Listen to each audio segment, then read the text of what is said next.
തെരഞ്ഞെടുപ്പ് തീയതി പ്രഖ്യാപിച്ചെങ്കിലും എല്ലാ കാലത്തെയും പോലെ ഇത്തവണയും കോൺഗ്രസിൽ സ്ഥാനാർത്ഥി നിർണയം കീറാമുട്ടിയാവുകയാണ്. എംപിമാർ മത്സരിക്കണോ എന്ന കാര്യത്തിൽ ഇപ്പോഴും കോൺഗ്രസിൽ പ്രതിസന്ധി തുടരുകയാണ്. ചർച്ചകൾ നേരത്തെ ഉയർന്നതാണെങ്കിലും കണ്ണൂരിൽ മത്സരിക്കണമെന്ന കാര്യത്തിൽ കെ സുധാകരൻ ആവശ്യം കടുപ്പിച്ചതോടെ ഇന്നും സ്ഥാനാർത്ഥി പ്രഖ്യാപനമുണ്ടായില്ല. എംപിമാർ മത്സരിക്കേണ്ടതില്ലെന്ന് സണ്ണി ജോസഫ് അടക്കമുള്ളവർ നിലപാടെടുത്തപ്പോൾ ഷാഫി പറമ്പിലും അടൂർ പ്രകാശും അടക്കമുള്ള എംപിമാർ എതിർത്തു. കെ സുധാകരന്റെ കാര്യത്തിൽ തീരുമാനമെടുക്കാൻ കോർ കമ്മിറ്റിക്ക് ശേഷം നേതാക്കൾ സോണിയാഗാന്ധിയെ സന്ദർശിക്കുകയും ചെയ്തു. എന്നാൽ സുധാകരന് മാത്രം ഇളവ് കൊടുത്താൽ മറ്റ് എംപിമാരും സീറ്റ് ആവശ്യപ്പെടുന്നുവെന്നതിനാൽ എന്ത് തീരുമാനമെടുക്കണമെന്ന കാര്യത്തിൽ ഹൈക്കമാൻഡും കുഴങ്ങിയിരിക്കുകയാണ്. ഇന്ന് സ്ഥാനാർത്ഥി പ്രഖ്യാപനം ഉണ്ടാകാത്തതിനെക്കുറിച്ച് ചോദിച്ചപ്പോൾ മാധ്യമപ്രവർത്തകരോട് ക്ഷോഭിക്കുകയാണ് പ്രതിപക്ഷ നേതാവ് വി ഡി സതീശൻ ചെയ്തത്. തെരഞ്ഞെടുപ്പിന് ദിവസങ്ങൾ മാത്രം ശേഷിക്കെ സീറ്റ് നിർണയത്തിൽ തീരുമാനമാകാത്തത് അണികളെയും ചൊടിപ്പിച്ചിട്ടുണ്ട്. മറ്റു പാർട്ടികൾ സ്ഥാനാർത്ഥി നിർണയത്തിന് ശേഷം പ്രചാരണത്തിനിറങ്ങുമ്പോഴും കോൺഗ്രസിന്റെ പ്രഖ്യാപനം എപ്പോഴാണ് എന്ന കാര്യത്തിൽ പോലും വ്യക്തതയില്ല. എല്ലാം സജ്ജമാണെന്നും തർക്കങ്ങളൊന്നുമില്ലെന്നും പറഞ്ഞിട്ടും എന്തുകൊണ്ടാണ് കോൺഗ്രസിലെ ഈ പ്രശ്നം മാത്രം പരിഹരിക്കാൻ സാധിക്കാത്തത്? ചൂടുള്ള തെരഞ്ഞെടുപ്പ് കാലത്ത് കോൺഗ്രസിനകത്തെ ചൂടൻ പോര് കനക്കുകയാണോ? കാണാം ആർ ജി ഇസ്രാ.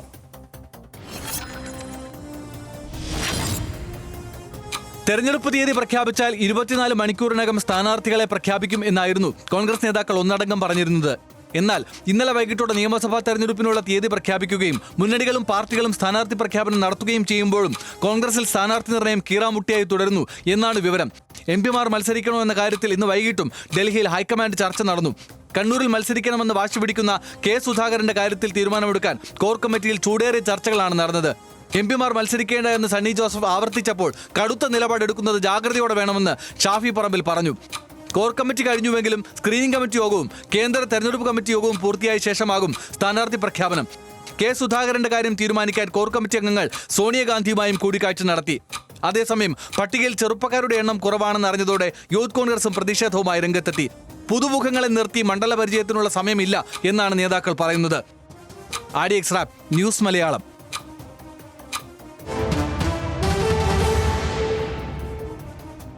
സ്ഥാനാർത്ഥി നിർണയത്തെക്കുറിച്ചുള്ള ചോദ്യങ്ങൾക്ക് മാധ്യമപ്രവർത്തകരോട് തട്ടിക്കയറി പ്രതിപക്ഷ നേതാവ് വി ഡി സതീശൻ. തീയതി പ്രഖ്യാപിച്ചാൽ 24 മണിക്കൂറിൽ പട്ടിക പുറത്തിറക്കുമെന്ന് പറഞ്ഞതിനെക്കുറിച്ച് ചോദിച്ചപ്പോഴാണ് വി ഡി സതീശൻ ക്ഷുഭിതനായത്.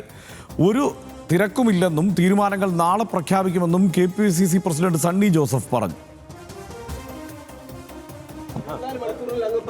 നിങ്ങൾക്ക് വേറെ പണിയൊന്നുമില്ല. നിങ്ങൾ തെറ്റായ വാർത്തകൾ കൊടുത്തോണ്ടിരിക്കുക. നിങ്ങളുടെ ക്രെഡിബിലിറ്റി കളയണ്ട. നിങ്ങൾ തെറ്റായ വാർത്തകൾ പറഞ്ഞുകൊണ്ടിരിക്കുക. ഇതൊന്നും അല്ല കാര്യം. നിങ്ങൾ വഷളായി. നിങ്ങളുടെ വിശ്വാസം മറ്റ് സംസ്ഥാനങ്ങളിലെ തെരഞ്ഞെടുപ്പിൻ്റെ ക്രമീകരണങ്ങളുമുണ്ട്. ദേശീയ നേതാക്കന്മാർ രാഹുൽജി, ഖാർഗെജി ഉൾപ്പെടെയുള്ള നേതാക്കന്മാരുടെ സമയം കൊണ്ട് നോക്കിയിട്ടാണ് സെൻട്രൽ ഇലക്ഷൻ കമ്മിറ്റി പ്രഖ്യാപിക്കുന്നത്. സ്ക്രീനിംഗ് കമ്മിറ്റിയുടെ ചെയർമാൻ നമുക്കറിയാം മിസ്ത്രിജിയാണ്. അദ്ദേഹം ഇന്ന് ചികിത്സയിലാണ്. അദ്ദേഹത്തിൻ്റെ സമയം കൊണ്ട് നോക്കിയിട്ടാണ് സ്ക്രീനിംഗ് കമ്മിറ്റി നിശ്ചയിക്കുന്നത്. അദ്ദേഹം ഇന്ന് ഡയാലിസിസിന് വിധേയനായിരിക്കുകയാണ്. അതുകൊണ്ട് അദ്ദേഹം നാളെ വരും. സ്ക്രീനിംഗ് കമ്മിറ്റി കൂടും. നെക്സ്റ്റ് ടൈം നാളെ തന്നെ സെൻട്രൽ ഇലക്ഷൻ കമ്മിറ്റി കൂടി സ്ഥാനാർത്ഥികളെ പ്രഖ്യാപിക്കും. കോതമംഗലത്ത് കേരള കോൺഗ്രസ് ജോസഫ് വിഭാഗം പ്രവർത്തകർ നടു റോഡിൽ ഏറ്റുമുട്ടി. ചാരിറ്റി പ്രവർത്തനം എന്ന പേരിൽ ചേർന്ന യോഗം കേരള കോൺഗ്രസ് ജോസഫ് വിഭാഗത്തിന്റെ യോഗമാക്കി മാറ്റിയെന്നാരോപിച്ചായിരുന്നു തമ്മിലടി. UDF ജില്ലാ ചെയർമാൻ ഷിബു തെക്കുംപുറം ചെയർമാനായ യോഗത്തിലാണ് കയ്യാങ്കളി ഉണ്ടായത്.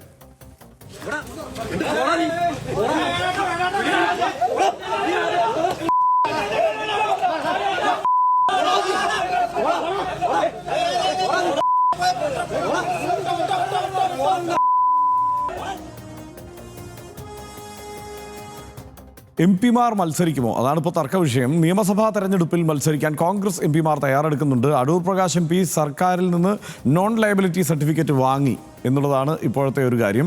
അടൂർ പ്രകാശിന് സർട്ടിഫിക്കറ്റ് അനുവദിച്ചുള്ള സർക്കാർ ഉത്തരവിൻ്റെ പകർപ്പും പുറത്തു വന്നു. നോൺ ലയബിലിറ്റി സർട്ടിഫിക്കറ്റ് വാങ്ങാൻ കെ സുധാകരനും നടപടി തുടങ്ങിയതായാണ് വന്ന വിവരം. കുറച്ച് സമയമേ ഉള്ളതുകൊണ്ട് ഈ കാര്യങ്ങളൊക്കെ വേഗത്തിൽ ചെയ്തു തീർക്കാം എന്നാണ് ആലോചിക്കുന്നത്. അത്ര ജോസഫ് വിഭാഗത്തിന് അവഗണനയുണ്ട് എന്നുള്ള ആരോപണമാണ് UDFൽ നിന്ന് ഉയരുന്ന ഒരു പ്രശ്നം. ഇടുക്കി, ഏറ്റുമാനൂർ സീറ്റുകൾ ജോസഫ് വിഭാഗം കോൺഗ്രസിന് വിട്ടു നൽകും. പകരം പൂഞ്ഞാർ സീറ്റ് ജോസഫ് വിഭാഗത്തിന് കോൺഗ്രസ് നൽകിയില്ല എന്നാണ് അവരുടെ തീരുമാനം. കേരള കോൺഗ്രസ് ജോസഫ് വിഭാഗം മത്സരിക്കുക 8 സീറ്റുകളിൽ മാത്രമായിരിക്കും. കേരള കോൺഗ്രസ് ജോസഫ് വിഭാഗത്തെ അവഗണിക്കുന്നു എന്നാണ് നേതാക്കളുടെ ഇക്കാര്യത്തിലുള്ള വിമർശനം. ഇതാണ് UDFൽ നിന്നുള്ള കാര്യങ്ങൾ, പ്രത്യേകിച്ച് കോൺഗ്രസിൽ നിന്നുള്ള വിവരങ്ങൾ. ശ്യാമിലി, ഇതിനകത്ത് നമ്മൾ നേരത്തെ മറ്റേ വിഷയം പറഞ്ഞു തുടങ്ങിയതുപോലെ ഇത് സ്വാഭാവികമാണ് എന്ന മട്ടിൽ നമ്മൾ പ്രതീക്ഷിക്കുന്നു. പക്ഷേ വി ഡി സതീശനെ അദ്ദേഹം ഈ തെരഞ്ഞെടുപ്പിൽ പരാജയപ്പെട്ടാൽ രാഷ്ട്രീയ വനവാസത്തിന് പോകും എന്ന് പ്രഖ്യാപിച്ചിരിക്കുന്ന ഒരു നേതാവാണ്. അദ്ദേഹം വല്ലാത്ത സ്ട്രെസ്സിലാണ്. ഇന്നിപ്പോൾ അദ്ദേഹം പറയുന്നത് മാധ്യമങ്ങളുടെ ക്രെഡിബിലിറ്റിയെ അദ്ദേഹം ചോദ്യം ചെയ്യുന്നത്. പക്ഷേ സത്യത്തിൽ അദ്ദേഹം ഇന്നലെ പറഞ്ഞത് നമ്മളെല്ലാവരും കേട്ടത്, നാട്ടുകാർ കേട്ടതാണ്. എന്താ, 24 മണിക്കൂറിനുള്ളിൽ സ്ഥാനാർത്ഥി പട്ടിക ഉണ്ടാകുന്നു. 24 മണിക്കൂർ കഴിഞ്ഞപ്പോൾ മാധ്യമങ്ങൾ ചോദിച്ചു സ്ഥാനാർത്ഥി പട്ടികയായോ? ആ ചോദ്യത്തോട് അദ്ദേഹം അങ്ങേയറ്റം അസഹിഷ്ണുതയോടെയാണ് അദ്ദേഹം പ്രതികരിക്കുന്നത്. എന്ന് വെച്ചാൽ അദ്ദേഹം ആഗ്രഹിക്കുന്ന തരത്തിൽ, അതായത് ലീഡർ ആഗ്രഹിക്കുന്ന തരത്തിൽ ഈ സംവിധാനത്തെ കൊണ്ടുപോകാൻ കഴിയുന്നില്ല എന്നുള്ള ഒരു തിരിച്ചറിവും നിരാശയും അദ്ദേഹത്തിൻ്റെ വാക്കുകളിലുണ്ടെന്ന് എനിക്ക് തോന്നുന്നു.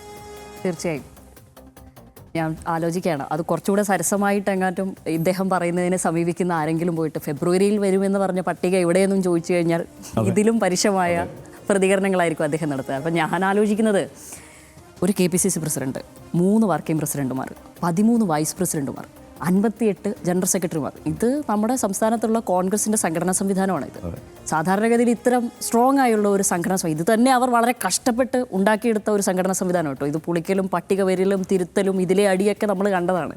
അപ്പോൾ ഇത്രയും സ്ട്രോങ് ആയിട്ടുള്ള ഒരു സംഘടനാ സംവിധാനം ഉള്ളവർ എണ്ണയിട്ട യന്ത്രം പോലെ പ്രവർത്തിക്കണ്ടേ? കാരണം കഴിഞ്ഞ 10 വർഷമായി അവർ പ്രതിപക്ഷത്താണ് ഇരിക്കുന്നത്.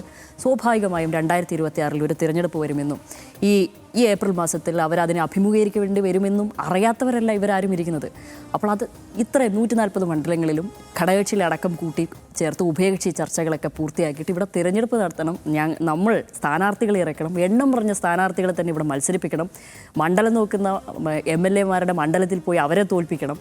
ഇത്തരം വലിയ വലിയ കാര്യങ്ങളുണ്ടല്ലോ. ഇതിലൊക്കെ പ്ലാൻ ചെയ്യാനും ഇതിലൊക്കെ നടത്തിയെടുക്കുവാനുമാണല്ലോ ഈ സംവിധാനം ഇവിടെ ഇരിക്കുന്നത്. പക്ഷേ ഇതൊന്നും ചെയ്യുന്നില്ല എന്നുള്ളതാണ്. പുതിയ യാത്രയ്ക്ക് മുമ്പ് തന്നെ ചർച്ചകൾ ആരംഭിച്ചു എന്ന് പറഞ്ഞു. എല്ലാ മണ്ഡലങ്ങളിലൂടെ പോകുമ്പോഴും അവിടെയൊക്കെ ചർച്ചകൾ നടത്തുന്നു എന്ന് പറഞ്ഞു. ഇടയിൽ വിസ്മയത്തിനായി കാത്തു നിൽക്കുന്നു. ചിലപ്പോൾ അങ്ങനെയുള്ള വിസ്മയത്തൊക്കെ ഇങ്ങോട്ട് ചാടിച്ചു കൊണ്ടുവരുമെന്ന് പറയുന്നു. ഫെബ്രുവരിയിൽ പട്ടിക പുറത്തു വരുമെന്ന് പറയുന്നു. ഇതൊക്കെയാണ് ഇദ്ദേഹം നേരത്തെ പറഞ്ഞ കാര്യങ്ങൾ. പക്ഷേ ഇതൊന്നും സംഭവിക്കുന്നില്ല എന്ന് മാത്രമല്ല, പൊതുയാത്ര സമാപിച്ചു കഴിഞ്ഞു. ചർച്ചകളാണ്.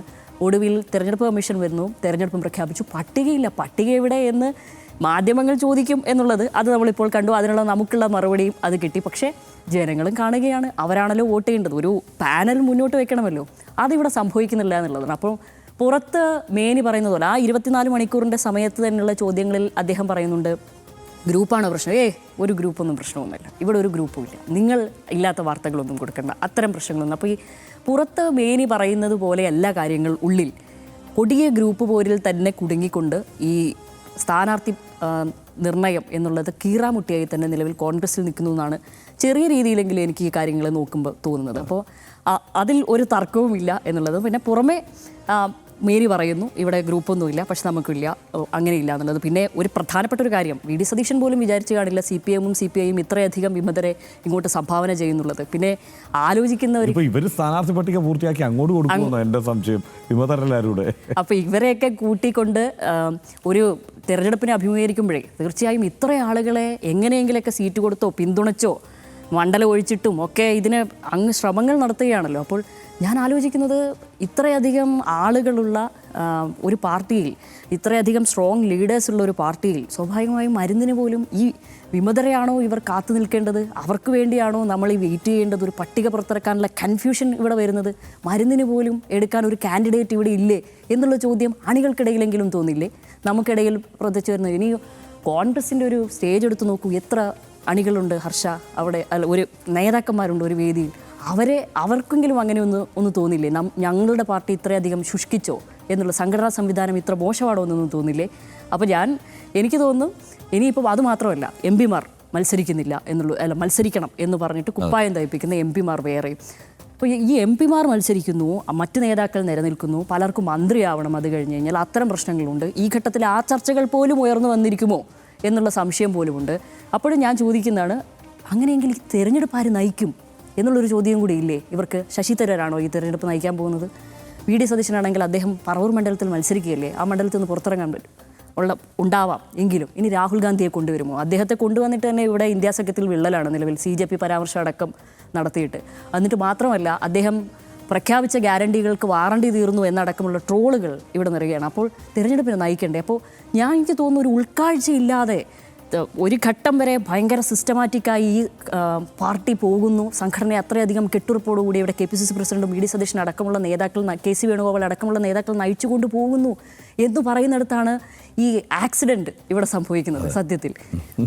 പിന്നെ മാത്രമല്ല ജോസഫ് ഗ്രൂപ്പിൻ്റെ കാര്യം അത് പറയുകയും ചെയ്തു. ഘടകകക്ഷികളുമായിട്ടുള്ള ഉഭയകക്ഷി ചർച്ചകളും സമാധാനപരമായി നടത്താൻ പറ്റില്ല. പക്ഷേ ജോസഫ് ഗ്രൂപ്പും ക്ഷീണത്തിലാണ്. ഈ പറയുന്ന പോലെ വ്യക്തികേന്ദ്രീകൃത രാഷ്ട്രീയത്തിൽ തളർന്ന് വന്നിരിക്കുന്ന ജോസഫ് ഗ്രൂപ്പാണ് എന്തായാലും. പക്ഷേ അവർ തന്നെ വിചാരിക്കുകയാണ് 2 സീറ്റ് അങ്ങനെയാണെങ്കിൽ കൊടുത്തേക്കാൻ കുഴപ്പമില്ല. കാരണം ഈ 10 വർഷത്തിനിടയിൽ ഒരു സമരം പോലും നടത്തിയിട്ടില്ല ഇവർ, ജോസഫ് ഗ്രൂപ്പ് എന്ന് പറയുന്നത്.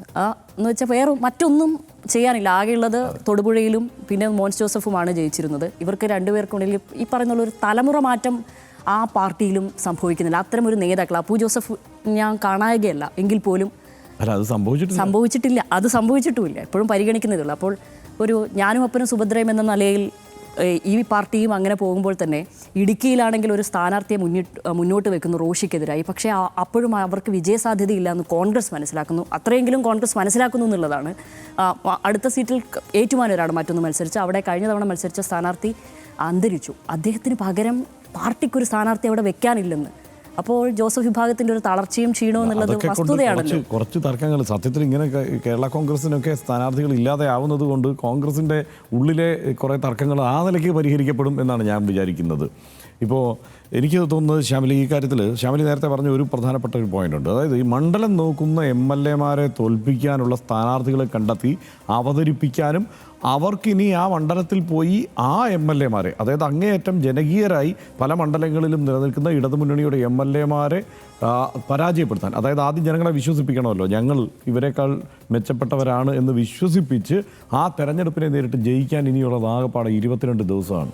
22 ദിവസം. ഈ 22ാമത്തെ ദിവസവും ഇവിടെ തീരുമാനമായിട്ടില്ല ആര് സ്ഥാനാർത്ഥിയാകണം എന്നുള്ള കാര്യത്തിൽ.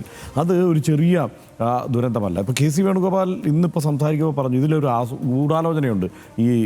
ഇങ്ങനെ ഇലക്ഷൻ കമ്മീഷൻ ഇങ്ങനെ ദുരൂഹമാണ് ഇങ്ങനെ തീയതി തീരുമാനിച്ചതിൽ. കാരണം കേരളത്തിൽ നോക്കിയാൽ ഇനിയിപ്പോൾ പെരുന്നാളുണ്ട്, അതിനിടയ്ക്ക് പെസഹ വരുന്നു, അതിനുശേഷം ദുഃഖവെള്ളി വരുന്നു, വിഷു വരുന്നു, ഇതൊക്കെ നടക്കുന്നതിനിടയ്ക്കാണ് ഈ തെരഞ്ഞെടുപ്പ് കൂടി വരുന്നത് എന്നുള്ള വലിയ പ്രശ്നമുണ്ട് എന്നുള്ളത് അദ്ദേഹം പറഞ്ഞു. അപ്പോൾ കാരണം എന്താണ്, വെപ്രാളത്തിൽ നിന്നാണ്, ആകെ അങ്കലാപ്പിലായിട്ടുണ്ട്. കാരണം ഇതെങ്ങനെയാണ് ഈ സമയം കൊണ്ട് തീരുമാനിച്ച് നടപ്പാക്കുക എന്നുള്ളത്. പക്ഷേ ഇതിനിടയ്ക്ക് എന്താ സംഭവിക്കുന്നത്, ശ്യാമലി വിലയിരുത്തിയ ഒരു കാര്യമുണ്ടല്ലോ, അതായത് ഇതിൽ ഗ്രൂപ്പിസം ആത്യന്തികമായി പ്രവർത്തിക്കുന്നുണ്ട് എന്നുള്ളത്. അത് വാസ്തവമാണ്, അത് വേറൊരു തരത്തിലാണ് എന്നുള്ളതേ ഉള്ളൂ. അതായത് VD സതീശന് ഒരു ഡിസൈൻ ഉണ്ടായിരുന്നു, പക്ഷേ ഇപ്പുറത്ത് KC വേണുഗോപാലിനും രമേശ് ചെന്നിത്തലയ്ക്കും ഒരു ഡിസൈനുണ്ട്. സ്ഥാനാർത്ഥികളെ നിർണ്ണയിക്കുന്നതിൽ തന്നെ അത് ആ താല്പര്യങ്ങൾ പ്രവർത്തിക്കുന്നുണ്ട്. കാരണം വലിയ ആത്മവിശ്വാസം കോൺഗ്രസിൻ്റെ നേതാക്കളോടൊക്കെ സംസാരിക്കുമ്പോൾ വലിയ ആത്മവിശ്വാസമുണ്ട്. കാരണം ഒരു ആൻറ്റി ഇൻകംബൻസി ഫാക്ടറുണ്ട്, തദ്ദേശ തെരഞ്ഞെടുപ്പിൻ്റെ തുടർച്ച എന്ന മട്ടിൽ തന്നെ ഈ തെരഞ്ഞെടുപ്പിൽ അത് പ്രതിഫലിക്കും എന്നൊക്കെയുള്ള ആത്മവിശ്വാസം പങ്കുവെക്കുന്നതുകൊണ്ട് തന്നെ ഇവരെല്ലാവരും പുതിയ ഒരു സർക്കാർ രൂപീകരിക്കുമ്പോൾ ആരൊക്കെ മന്ത്രിമാരാകണം എന്നതിലേക്കാണ് ശ്രദ്ധ. അതുകൊണ്ടുണ്ടാകുന്ന പ്രശ്നങ്ങളാണ് ഇതെല്ലാം. ഇപ്പോൾ ഈ MP-മാർക്ക് മത്സരിക്കാൻ എന്താ ആഗ്രഹം? ഇപ്പോൾ അടൂർ പ്രകാശും ഇദ്ദേഹവും നമ്മുടെ K. സുധാകരനും അവർ നോൺ ലയബിലിറ്റി സർട്ടിഫിക്കറ്റൊക്കെ മേടിച്ച് റെഡിയായിരിക്കാൻ തീരുമാനിക്കുന്നതിൻ്റെ കാര്യം എന്താ? ജയിച്ചു വന്നാൽ സർക്കാർ രൂപീകരിക്കാവുന്ന സാധ്യതയുണ്ടെങ്കിൽ K. സുധാകരൻ എന്തായിരിക്കും ക്ലെയിം ചെയ്യുക? മന്ത്രിയാവണം എന്നല്ല, മുഖ്യമന്ത്രിയാവണമെന്നായിരിക്കും അദ്ദേഹം ആവശ്യപ്പെടുക. മുഖ്യമന്ത്രി സ്ഥാനമാണ് അദ്ദേഹം ക്ലെയിം ചെയ്യുക. കാരണം പ്രതിസന്ധി ഘട്ടത്തിൽ പാർട്ടിയെ നയിക്കാൻ മുന്നോട്ട് വന്ന സംസ്ഥാന പ്രസിഡന്റ് ആയിരുന്നു അദ്ദേഹം. അതിനുശേഷം തുടർച്ചയായി ഈ VD സതീശനപ്പുറത്ത് പ്രതിപക്ഷ നേതാവായിരിക്കുമ്പോൾ തന്നെ പാർട്ടി പ്രസിഡന്റ് എന്ന നിലയിൽ തെരഞ്ഞെടുപ്പ് വിജയങ്ങളിലേക്ക് പാർട്ടിയെ നയിച്ച പ്രസിഡന്റ് കൂടിയാണ് അദ്ദേഹം. അദ്ദേഹത്തിന് ക്ലെയിം ചെയ്യാം. ഇത് അദ്ദേഹത്തിനും അറിയാം, അദ്ദേഹത്തിനൊപ്പം നിൽക്കുന്നവർക്കും അറിയാം. അതുകൊണ്ടാണ് അദ്ദേഹം ഇപ്പോൾ നോൺ ലയബിലിറ്റി സർട്ടിഫിക്കറ്റ് മേടിക്കാനായിട്ട് ശ്രമിക്കുന്നത്. ഇപ്പുറത്ത് മേടിച്ച് കൈ വെച്ചിരിക്കുന്ന അടൂർ പ്രകാശിൻ്റെ ഉദ്ദേശം എന്താണ്? അതിനകത്ത് വേറൊരു കാര്യമുണ്ട്. എല്ലാ കാലത്തും സാധാരണ UDF വിജയിച്ചു വരുമ്പോൾ കേരളത്തിലെ ഏറ്റവും വലിയ സാമുദായിക വിഭാഗങ്ങളിലൊന്നാണ് ഈഴവ വിഭാഗം. അതിൽ താരതമ്യേന കോൺഗ്രസിലെ ആളുകൾ കുറവായിരിക്കും ജയിച്ചു വരുന്നവർ. അപ്പോൾ അല്ല, ഈ രണ്ടു പേർക്കും ആ ഉദ്ദേശവും ലക്ഷ്യമുണ്ട്. കാരണം ഇപ്പോൾ ജയിച്ചു വന്നാൽ എന്തായാലും മന്ത്രിയായിരിക്കാം. അതാണ് അടൂർ പ്രകാശിനെ കൊണ്ട് നോൺ ലയബിലിറ്റി സർട്ടിഫിക്കറ്റ് മേടിപ്പിക്കുന്നത്. അപ്പോൾ ഇതെല്ലാം പ്രതീക്ഷകളാണല്ലോ രാഷ്ട്രീയത്തിൽ. പിന്നെ അവസരം എന്നത് അവസരങ്ങളുടെ കലയാണല്ലോ രാഷ്ട്രീയം. അതുകൊണ്ട് അത് ഏറ്റവും കൃത്യമായ അവസരത്തിൽ അത് വിനിയോഗിക്കുക എന്നുള്ളതാണ് അവിടെ അവർ ശ്രമിക്കുന്ന സംഗതി. പക്ഷേ എന്താ പ്രശ്നം, ഈ ഏതാണ്ട് ഉറപ്പാണ് എന്ന് കോൺഗ്രസ് നേതാക്കൾ കരുതി മന്ത്രിസഭ രൂപീകരിക്കാൻ വേണ്ടിയിട്ട് കഷ്ടപ്പെടുന്ന ഈ തെരഞ്ഞെടുപ്പ് കാലത്ത് അവർക്ക് സ്ഥാനാർത്ഥിയെ നിർണ്ണയിക്കാൻ കഴിയാതിരിക്കുകയും ഒരുപക്ഷെ ഈ കപ്പിനും ചുണ്ടിനും ഇടയിൽ ഇത് നഷ്ടപ്പെടുന്ന സ്ഥിതി ഉണ്ടാവുകയും ചെയ്യും എന്നുള്ളതാണ് ഞാൻ സംശയിക്കുന്ന ഒരു കാര്യം. ഒരുപക്ഷെ അതിലേക്ക് കാര്യങ്ങൾ എത്തിപ്പെട്ടേക്കാം. വി ഡി സതീശൻ ആത്യന്തികമായി ഒരു ഗ്രൂപ്പ് ഉണ്ടാക്കാൻ വി ഡി സതീശൻ ഒരു ഘട്ടത്തിലും ശ്രമിച്ചിട്ടില്ല എന്നുള്ളത് ഇപ്പം അതോർത്ത് വി ഡി സതീശൻ സങ്കടപ്പെടുന്നുണ്ടാവും എന്ന് ഞാൻ കരുതുന്നത്. കാരണം 5 വർഷം കയ്യിലോട്ട് കിട്ടിയിട്ട് ഈ സംവിധാനത്തിനകത്തൊരു ഗ്രൂപ്പ് ഉണ്ടാക്കാതെ ആകപ്പാടെ ഒരു ഷിയാസും അപ്പുറത്തൊരു നൗഷാദ് അലിയുമായിട്ട് ഇങ്ങനെ നടന്നു. അപ്പോൾ നൗഷാദ് അലിക്ക് ഒരു സീറ്റുണ്ട്, ഷിയാസ് ഇതുവരെ സീറ്റ് ഒപ്പിക്കാൻ പോലും അദ്ദേഹത്തിന് കഴിഞ്ഞിട്ടില്ല എന്നുള്ളതാണ് അവസ്ഥ, നിലവിലെ അവസ്ഥ. അപ്പോൾ ഇങ്ങനെ ഇതാണ് സാഹചര്യം. അത് മാത്രമല്ല, അപ്പോഴത്തേക്ക് ഈ നിർണായകമായ ഘട്ടമെത്തിയപ്പോൾ അവരെയൊന്നും അങ്ങനെ അണ്ടർ എസ്റ്റിമേറ്റ് ചെയ്തുകൂടല്ലോ. കൃത്യമായി ആ ഒരു നിയമസഭാ കക്ഷിയിലേക്ക് എത്തിയാൽ ഭൂരിപക്ഷം എവിടെ ചെന്ന് നിൽക്കണം എന്നുള്ളതിൻ്റെ ഡിസൈൻ അപ്പുറത്ത് നടക്കുന്നുണ്ട്. ഇതെല്ലാം നടക്കുന്നത് കൊണ്ടാണ് ഇങ്ങനെ ഒരു അങ്കലാപ്പിലേക്ക് എത്തിച്ചെന്ന്. പിന്നെ ഞാൻ വിചാരിക്കുന്നത് എല്ലായ്പ്പോഴും കോൺഗ്രസ് ഇങ്ങനെ വൈകി സ്ഥാനാർത്ഥികളെ പ്രഖ്യാപിച്ചാലും അവർ തെരഞ്ഞെടുപ്പിൻ്റെ ലാസ്റ്റ് ലാപ്പ് ആകുമ്പോഴേക്ക് വളരെ ഉത്സാഹത്തോടെ മുമ്പിലേക്ക് എത്തുന്നതാണ് നമ്മൾ കണ്ടുവരാറുള്ളത്. ഇതും അങ്ങനെ സംഭവിക്കും എന്ന് നമുക്ക് പ്രതീക്ഷിക്കാം എന്നാണ് എനിക്ക് തോന്നുന്നത്. എല്ലാ തെരഞ്ഞെടുപ്പ് കാലത്തും കോൺഗ്രസ് കേട്ടുപഴകിയ വിമർശനമാണ് സ്ഥാനാർത്ഥി നിർണ്ണയത്തിലെ കല്ലുകടികൾ. മറ്റു മുന്നണികളെല്ലാം സ്ഥാനാർത്ഥികളെ പ്രഖ്യാപിച്ചാലും കോൺഗ്രസ് പലപ്പോഴും അടിയും ബഹളവും ഒക്കെയായി ഇത് വൈകാറാണ് പതിവ്. എന്നാൽ തദ്ദേശ തെരഞ്ഞെടുപ്പിലും മറ്റു ഉപതെരഞ്ഞെടുപ്പുകളിലും കാണിച്ച ജാഗ്രതയും സൂക്ഷ്മതയും കോൺഗ്രസിൽ നിന്ന് ഈ ഘട്ടത്തിൽ എല്ലാവരും പ്രതീക്ഷിച്ചിരുന്നു എന്നുള്ളതാണ് കാര്യം. ചരടി വഴികളുടെയും അധികാരത്തിനായുള്ള തർക്കങ്ങളുടെയും കോൺഗ്രസിൻ്റെ ആ പഴയ കാലം അവസാനിച്ചു എന്ന് തദ്ദേശ തെരഞ്ഞെടുപ്പ് കാലത്തെങ്കിലും മലയാളികൾ വിശ്വസിച്ചു പോയി എന്നതും വാസ്തവമാണ്. പക്ഷേ നിയമസഭാ തെരഞ്ഞെടുപ്പായതോടെ വീണ്ടും യഥാർത്ഥ കോൺഗ്രസ് തിരിച്ചു വന്നിരിക്കുന്നു. 10 വർഷത്തെ ഇടവേളയ്ക്ക് ശേഷം അധികാരത്തിലെത്താൻ അരയും തലയും മുറുക്കി എല്ലാവരേക്കാളും മുന്നിൽ പ്രചാരണവുമായി ഇറങ്ങേണ്ടവരായിരുന്നു കേരളത്തിലെ കോൺഗ്രസ്. അവരാണ് സ്ഥാനാർത്ഥികളെ പ്രഖ്യാപിക്കാൻ സാധിക്കാതെ ഡൽഹിയിൽ തന്നെ തുടരുന്നത്. പണ്ട് നിയമസഭാ തെരഞ്ഞെടുപ്പ് പ്രഖ്യാപിച്ചാൽ ഡൽഹിയിൽ മുറിയിട്ടാറില്ലെന്നും ഇപ്പോൾ അതൊന്നും ഇല്ലല്ലോ എന്നുമായിരുന്നു കഴിഞ്ഞ ദിവസം കെ മുരളീധരൻ്റെ രസകരമായ ഒരു പരാമർശം. പക്ഷേ സീറ്റ് ഉറപ്പിക്കാനായി ഇപ്പോഴും നേതാക്കൾ ഡൽഹിയിൽ തുടരുകയാണ്. അതിനിടെ ചെറുപ്പക്കാർക്ക് അധികം സീറ്റ് നൽകുന്നില്ല എന്നൊക്കെ അറിഞ്ഞതോടെ യൂത്ത് കോൺഗ്രസും KSU ഒക്കെ അതൃപ്തിയിലാണ്. ആ വാർത്തയും പുറത്തു വന്നിട്ടുണ്ട്. ജനങ്ങൾ ജയിപ്പിച്ചുവിട്ട MP-മാർ ലോക്സഭ അടുത്ത് നിയമസഭയിലെ തെരഞ്ഞെടുപ്പിൽ മത്സരിക്കാനെത്താൻ ഒരു സീറ്റിനായി കാത്തു കിടക്കുന്നു എന്നുള്ള അവസ്ഥ സങ്കടകരമാണ്. അധികാരത്തിൽ തിരിച്ചെത്താൻ അഹോരാത്രം പണിയെടുക്കേണ്ട ഘട്ടത്തിൽ സ്ഥാനാർത്ഥി പ്രഖ്യാപനം പോലും വൈകുന്നത് UDF-ന് തിരിച്ചടിയാകുമെന്ന കാര്യത്തിൽ സംശയമില്ല.